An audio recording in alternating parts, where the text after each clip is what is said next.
There are some objects people call haunted because it makes a better story.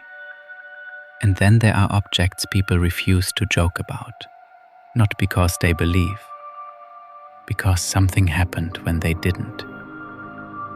This footage was compiled from 3 separate recordings: a museum maintenance tape, a tourist camcorder recovered from a hotel room, and a final file pulled from a damaged memory card that should not have still been working. All 3 recordings revolve around the same object: a child-sized doll dressed in a sailor suit. Its face is cracked with age. Its eyes don't look expensive or special. But almost everyone who stands in front of it says the same thing afterward. It feels like it's watching you think. Its name is Robert, and if the stories are true, Robert does not like being filmed without permission. The museum itself looks harmless in daylight. Old brick, weathered walls. A place tourists enter laughing, daring each other to take pictures. By afternoon, they're still smiling. By night, most of them are gone.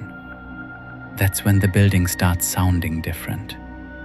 Pipes tick, wood groans, glass shifts in its frame. And somewhere beyond the last exhibit room, in a case under dim light, Robert sits exactly where staff left him. At least, that's what they say.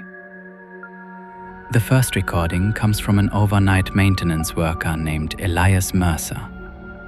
He was assigned to inspect humidity levels in the East Wing after sensors kept tripping between 2:11 and 2:16 every morning for 5 nights straight. The report he filed was only 1 sentence long: "I will not go back in there alone." He quit the next day, but he left the tape. The camcorder timestamp reads 2:08 a.m. Elias whispers like he doesn't want the building to hear him. "Humidity sensors tripping again. East Hall, Artifact Room 3. If this is another wiring issue, I'm done." His flashlight drifts across old paintings, Civil War relics, yellowed photographs. Then it lands on the doll's case. Robert is seated inside, small and still, his sailor suit faded, one stuffed animal resting in his lap. Elias gives a weak laugh. "Yeah, there you are." He checks the wall sensor beside the display. Numbers flicker, then stabilize. Nothing unusual. But the audio changes. At first it sounds like fabric brushing against glass. Then a soft tap. Then another. Elias freezes. The tapping is coming from inside the case. He slowly lifts the flashlight. Robert's head appears slightly lower than before. Not much. Just enough that Elias notices. Enough that he rewinds in real time in his own mind. No, I'm tired. That's all. He steps closer. The lens zooms. The doll's face fills the frame. Old paint, shadowed eyes. A small smile that doesn't feel friendly. Then, just for half a second, the camera glitches. When the image corrects, Robert is no longer facing slightly left. He is looking directly into the lens. Elias stumbles backwards so hard the camcorder jerks toward the floor. "Did you see that? Did that?" A loud metallic crack echoes somewhere down the hall. Then another. Exhibit doors slam one after another in the distance.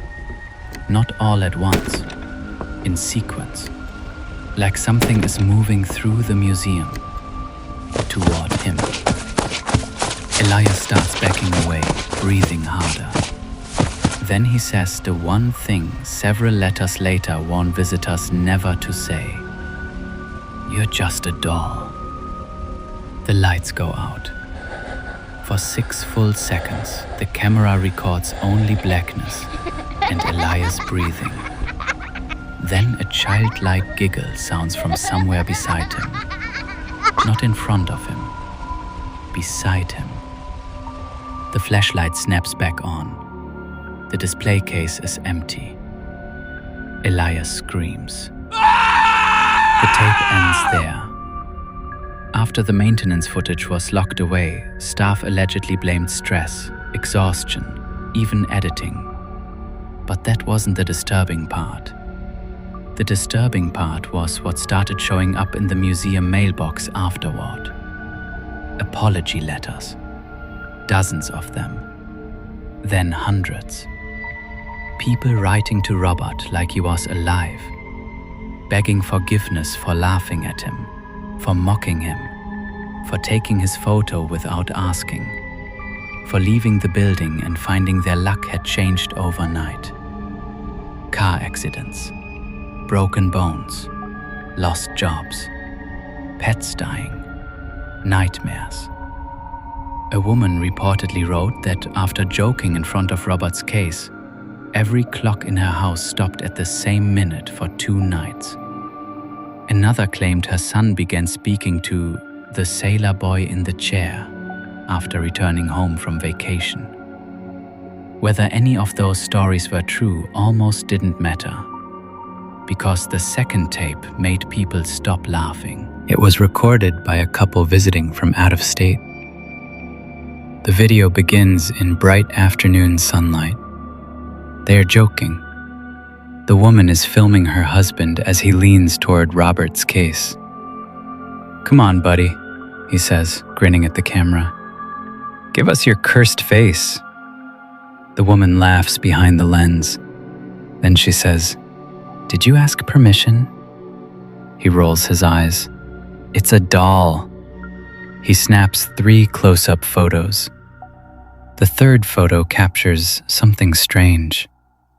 In the frame, Robert looks blurred. Not motion blur, not bad focus. Blurred in only one place. The face.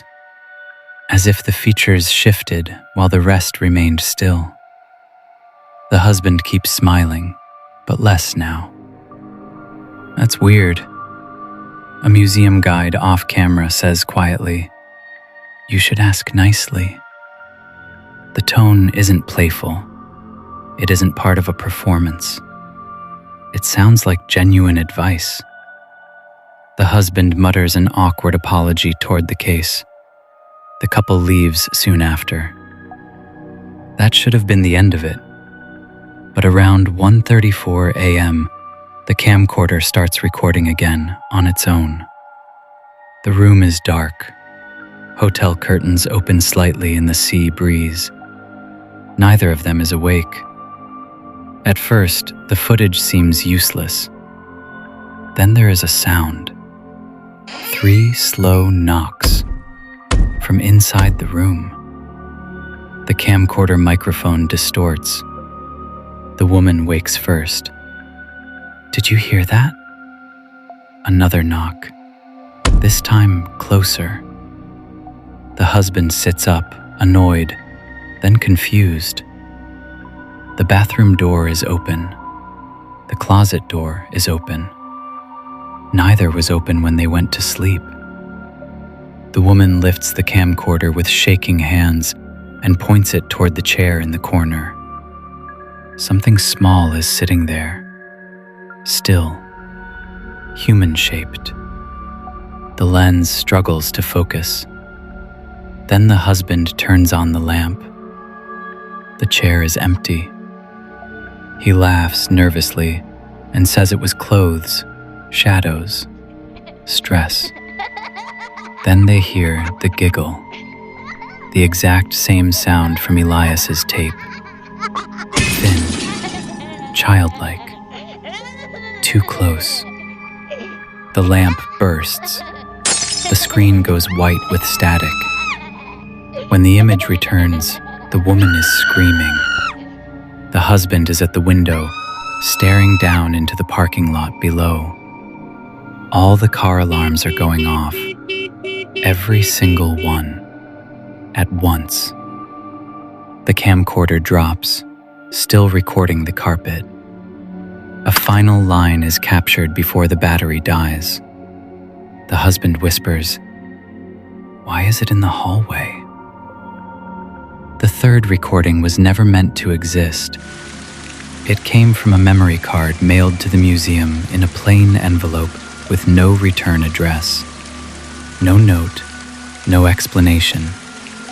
Just a card labeled in black marker. He asked me to keep filming.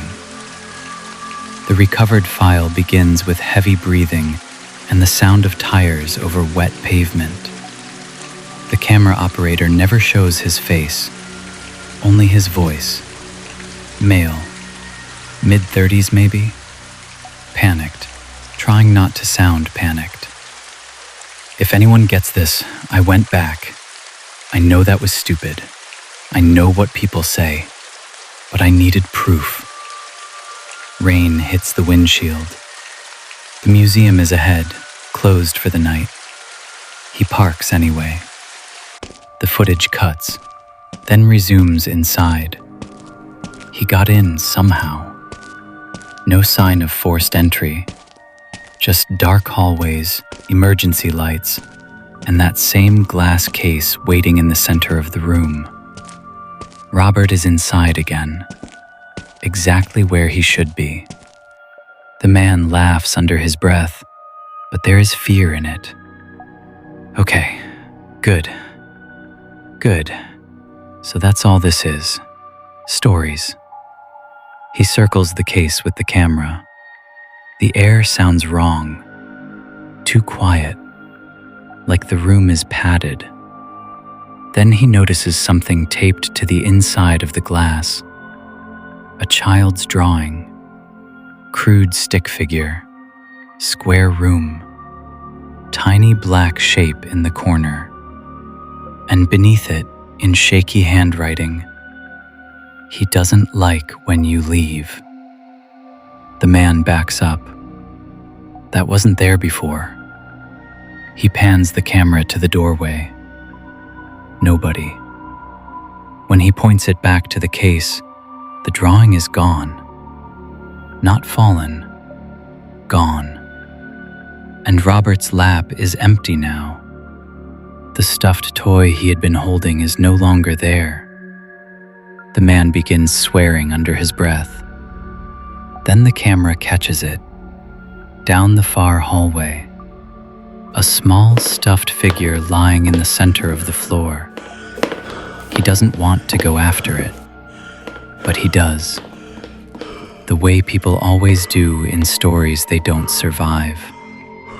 His breathing gets louder as he approaches. The hallway seems longer than it should be. His footsteps echo strangely, as if another set keeps landing half a second after his. He reaches the stuffed figure. It is soaking wet, as if it had just been left outside in the rain. He picks it up, and from behind him, glass shatters. He spins. The doll's case at the end of the hall is broken open. Even from that distance, he can see the chair inside is empty. Then emergency lights begin cutting in and out. Red, dark, red, dark. Each flash shows the hallway a little differently. On the third flash, there is something behind him. On the fourth, it is closer. On the fifth, it is gone. The man runs. The camera swings wildly past relics, framed photos, open exhibit doors. Behind him, something small keeps hitting the floor in quick steps. Not heavy enough to be a person, too deliberate to be an animal. He ducks into a side room and slams the door. He whispers over and over, "Don't look at me. Don't look at me. Don't look at me." The knob begins to turn, slowly, then stops. Silence. Complete silence.